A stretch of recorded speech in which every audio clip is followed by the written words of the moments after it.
नमस्कार दोस्तों, धार्मिक चमत्कार में आप सभी का स्वागत है। आज हम आपको बताएंगे आखिर क्यों परशुराम ने अपनी ही माता का सिर धड़ से अलग कर दिया था। भगवान परशुराम स्वयं नारायण के छठे अवतार थे।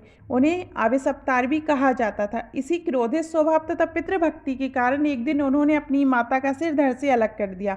उनके पिता महान ऋषि जमदग्नि तथा माता रेणुका थी। वे अपने माता पिता की चौथी संतान थे। एक दिन कुछ ऐसा हुआ कि उनके पिता ने उन्हें उनकी ही माता का मस्तक काटने का आदेश दे दिया, जिसके बाद परशुराम ने अपनी ही माता का सिर धड़ से अलग कर दिया। आज हम आपको उसी कथा के बारे में विस्तार से बताएंगे। एक बार परशुराम की माँ रेणुका आश्रम के पास नदी में स्नान करने गई थी। वहाँ पर उन्होंने राजा चित्ररथ को अन्य अप्सराओं के साथ स्नान करते तथा क्रीड़ा करते हुए देखा। राजा चित्ररथ देखने में बहुत आकर्षक तथा सुंदर शरीर वाले थे।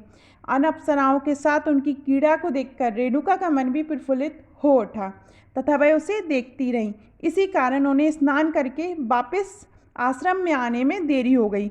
जब रेणुका स्नान करके वापस आश्रम लौटी तो उनके हाव भाव बदले हुए थे तथा उनके मन में अभी भी वही दृश्य चल रहा था।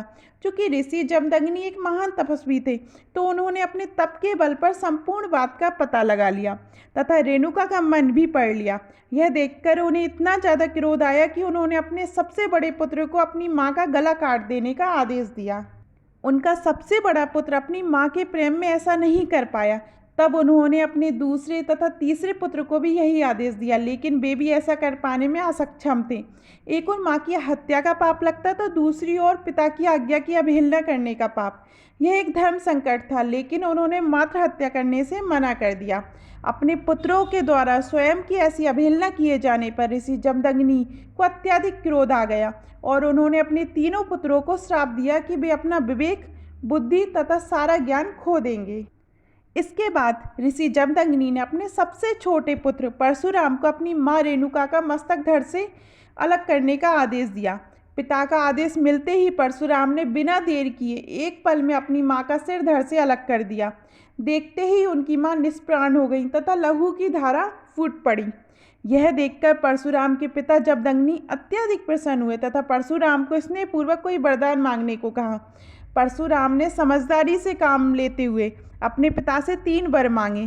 पहले वर में उन्होंने अपनी माँ को पुनः जीवित करने को कहा।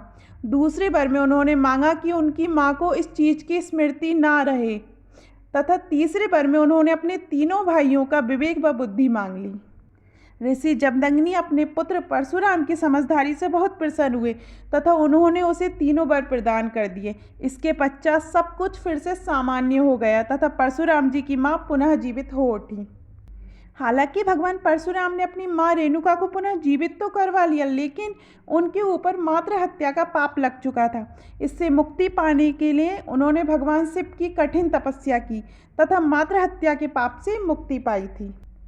अगर आपको ये वीडियो पसंद आई हो तो प्लीज़ चैनल को सब्सक्राइब कीजिएगा, वीडियो को लाइक कीजिएगा, शेयर कीजिएगा।